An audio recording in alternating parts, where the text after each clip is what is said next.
Olá, tudo bem com vocês? Sejam bem-vindos ao programa 119 desse nosso estudo Refletindo Kardec, sempre com apoio e divulgação da Sociedade Espírita Francisco de Assis de Amparo aos Necessitados, a CEFAM, aqui da nossa cidade de Ponta Grossa. Nós não poderíamos iniciar o nosso programa senão rendendo homenagens ao nosso querido Divaldo Pereira Franco, que retornou à pátria espiritual, nos deixando algumas centenas de lições, de obras, de textos, de palestras para a nossa orientação. Ele que trabalhou sempre com base nos ensinos da codificação espírita, este fiel trabalhador do Cristo, que não apenas como divulgador da doutrina espírita, atuou também no campo da caridade, se mostrando um desses servidores de Jesus colocados aqui na Terra para nos auxiliar, para nos exemplificar. Então, temos a consciência de que a espiritualidade o recebeu com grande alegria, e para nós fica a lição de seguirmos os seus passos e a gratidão por tudo o que este missionário da doutrina espírita fez por nós ao longo desses 98 anos. Fica aqui a nossa lembrança e o nosso sentimento para que ele continue nos iluminando e orientando do plano espiritual.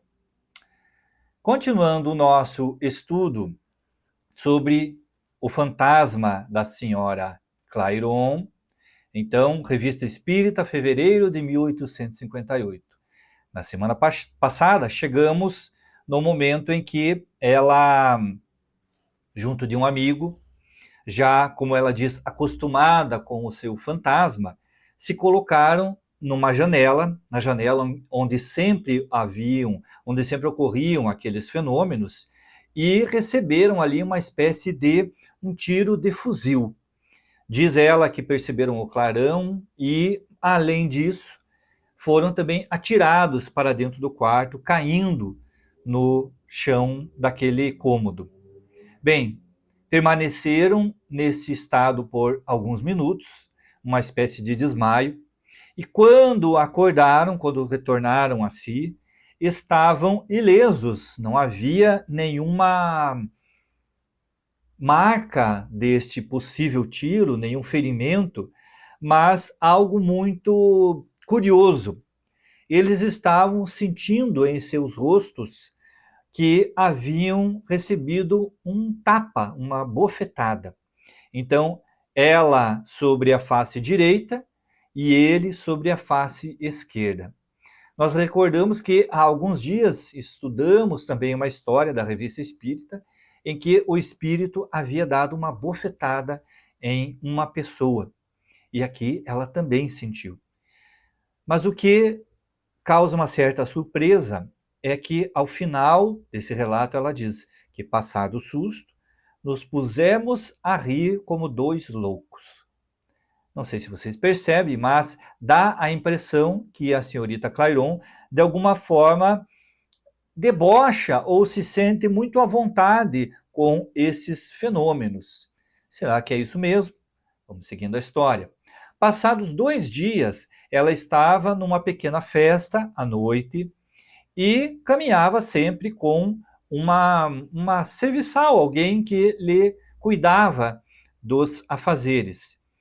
E ela diz que nessa condição se aproximaram de uma residência quando esta pessoa, que trabalhava para ela, lhe disse: "Não foi aqui que morreu o senhor S?"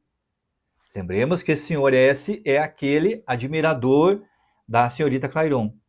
E ela responde: "Segundo as notícias que me deram, deve ser", disse-lhe, designando com meu dedo uma das 2 casas ali diante de nós. Então ela disse: "Eu acho que foi naquela casa." Nesse momento, imediatamente, desta casa que ela apontou, partiu um tiro de fuzil em direção ela diz que a nossa viatura, provavelmente uma espécie de carruagem, algo assim, em que eles se movimentavam, e que o cocheiro, então, acabou saindo dali porque acreditava estar sendo atacado por ladrões. Vejam que não é um privilégio dos nossos tempos, né? Esses perigos noturnos, eles também acreditavam estar sendo atacados por ladrões. Mas ela sabia que não era isso, se sentiu um pouco aterrorizada por conta daquilo, né? Mas diz ela que este fato teria sido a última explosão ou a última evento relacionado a uma arma de fogo. Bom, o evento seguinte, passado algum tempo, se deu através de, ela diz aqui, um estalar de mãos, mas lendo o texto nós compreendemos que talvez seja uma espécie de palmas. E estas palmas apareciam, né, como ruídos, trazendo para ela algo muito similar ao que ela ouvia nos palcos, já que ela era uma artista de teatro. Então, era muito menos incômodo do que os tiros ou os gritos anteriormente. Mas não havia nada de terrível, então ela diz que não prestou muita atenção quanto tempo isso durou. Mas se sucederam várias vezes esta condição. Passado isso, o próximo evento foi ela diz, uma voz celeste, uma espécie de cântico, que se ouvia desde as redondezas até a sua residência. E, igualmente, tanto nas palmas quanto nesse canto, não se encontrava ninguém, nenhum suspeito que pudesse estar praticando aqueles atos. Vejamos, começou com ruídos, um grito, tiro, palmas e, então, uma espécie de cântico. Diz ela que todos esses eventos duraram aproximadamente 2 anos e meio. Presta atenção nesse detalhe. Passado isso, ela encontrou uma senhora idosa, e que se dizia amiga, muito próxima lá do senhor S., que havia falecido, e que esteve presente com ele nos seus últimos momentos. Então eu vou ler o que ela disse, o que ela registrou nesse diário que essa senhora teria dito. Então, ele contava todos os minutos até as 10h30, quando seu lacaio veio dizer que decididamente não vinhas. Depois de um momento de silêncio, ele aperta minha mão com um redobramento de desespero que me assusta. A Bárbara, diz ele, com isso não ganhará nada. Eu a perseguirei tanto depois da minha morte como a persegui durante minha vida. Diz a senhora, quis tratar de acalmá-lo, mas estava morto. Então vejamos que este senhor S., ainda muito magoado por conta da ausência da senhora Clairon no momento de sua morte, fez uma espécie de promessa de vingança após a sua desencarnação. Termina o texto aí, esse texto é apresentado a Kardec e ele passa a fazer uma análise do texto. Ele diz que inicialmente a pessoa que redigiu ou que trouxe à tona esse texto, que nós vimos lá, é de há alguns anos já passados. Essa pessoa atribuía este relato da senhora Clairon ao fato de uma ilusão, uma espécie de fantasia ou uma história que ela teria criado para se promover. Mas Kardec vai analisar que, quando esses fatos se deram, a senhorita Clairon tinha 22 anos e meio, ou 25, de 22 a 25 anos. Então, era assim uma jovem, talvez deslumbrada pelo sucesso que fazia no teatro. Nós já vimos anteriormente que ela era dotada de uma grande beleza. Então, Kardec diz, é possível que se desse por conta dessa sua condição de jovem, uma possível aparência de fenômeno, mas que isso não poderia ocorrer por tanto tempo.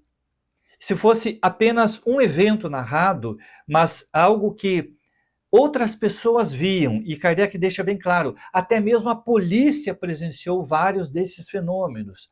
Outro fator que Kardec considera, quando ela escreveu essas memórias relatando esses fatos, ela já contava com bem mais idade. Então, ela tinha por volta de 60 anos quando registrou essas memórias de algo havido lá, quando ela tinha 25. Então, não se teria como uma ilusão, algo que dura tanto tempo, é percebido por tantas pessoas, e como diz, a população de Paris, ou pelo menos uma grande parte daqueles moradores da região, presenciaram esses fatos, tiveram conhecimento. Kardec passa a destacar, então, alguns elementos que vão dar a entender que realmente era o Sr. S. que praticava essas manifestações. Primeiro, lembremos-nos que o tempo de amizade entre eles, desde que o Sr. S. se apresentou à senhorita Clairon, até o tempo em que ele veio a falecer e que ela o rejeitou, foi dito como 2 anos e meio. E o tempo em que ele passou se vingando ou praticando essas ações também durou 2 anos e meio. Outro fato que Kardec considera, a promessa que ele fez no leito de morte, de que se vingaria da senhorita Clairon por conta dela não ter cedido, não apenas aos seus galanteios, mas principalmente, eu acho este é o principal, por ela não ter ido visitá-lo no momento da sua morte. Kardec vai dizer que esse espírito, como a própria senhorita Clairon assinalou, e que ela chamava de meu fantasma, ele não era mau, não é um espírito mau, mas se pode dizer que era ainda muito influenciado pela matéria, ainda numa condição inferior. Afinal de contas, ele usa da vingança, ele, ainda que esses seus atos fossem inofensivos, não ferissem a matéria, o corpo físico, mas causaram um grande constrangimento, trouxeram a senhorita Clairon e a todos aqueles moradores uma grande perturbação naquele momento com todos esses fenômenos. Mas Kardec deixa também destaque a atuação desse espírito, que iniciou de uma forma bastante agressiva, gritos perturbadores, sempre no mesmo horário, depois os tiros como uma forma de se vingar, e parece que aos poucos ele foi cedendo a esta condição e passou a apresentar aplausos e, finalmente, apenas um cântico, como uma espécie de despedida. Mas Kardec vai destacar algo que nós já dissemos em programas anteriores, que esses fenômenos ocorriam sempre que ele percebia a senhorita Clairon rodeada de amigos, o que, por certo, aumentava o seu ciúme. Claro que o principal fato é o motivo dela não ter ido consolar ele no momento da morte, se despertou nele uma raiva, uma vontade de perturbá-la também, assim como ele havia se perturbado naquele momento, mas não passou disso a sua atuação. Há vários fatos bastante interessantes nesse texto e que, por certo, você também deve ter acompanhado conosco. A princípio, a tranquilidade da senhorita Clairon em tratar desses fenômenos, né, desses ditos fenômenos, eu imagino que mesmo conhecendo a doutrina espírita, qualquer um de nós não se sentiria tão à vontade se presenciasse isso em sua residência. Outro fato é ela saber que provavelmente se tratava desse espírito, ou seja, ter uma identidade conhecida, a origem desses fenômenos. E claro, o fato de que outras pessoas presenciaram. Então, isso não era algo, como se diz comumente, da sua cabeça, da sua imaginação. Era uma situação em que outras pessoas também percebiam. E como se dava a ação deste espírito? Como é que o espírito pode produzir esses fenômenos materiais?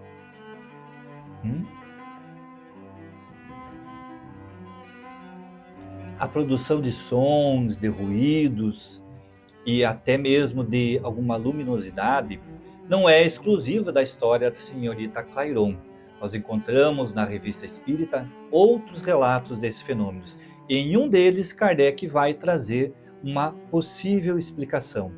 Acompanhe aí na próxima semana.